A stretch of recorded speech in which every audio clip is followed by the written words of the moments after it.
आलो आता Sunday market. अभी मजा आएगा ना भिड़ो. तर आम्ही पोहोचलो होतो संडे मार्केट.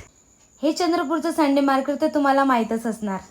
तर आम्हाला करायची होती खूप सारी शॉपिंग. आमच्याकडे किती कपडे राहिले काय राहिले तरी आम्हाला कपड्याची न कानातल्याची कमीच आहे. शॉपिंग म्हणल्यावर आम्ही कोणाच्या बापाला ऐकत नाही.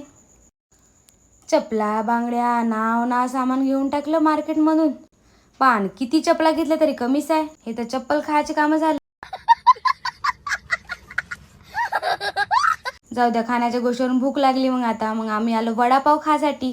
मिनीचा हा फेवरेट वडापाव होता. चाल म्हणे तुला वडापाव देतो म्हणे. मग या तुम्ही खासाठी. निघालो तिथून पण मिनीचं काही मन भरलंच नाही. मग गेलो दुकानामध्ये. मग तिथूनही पाहणं किती सारी शॉपिंग केली. आमच्या बाईला आवडते गजरा. मग मीनं तिला गजरा घेऊन दिला, तिनं मला गजरा घेऊन दिला. मग आता टायमाला आता घरी जायचा. जाऊशाच नाही वाटत तिला सोडून. तरी मनावर दगड ठेवून बाय केलं तिला.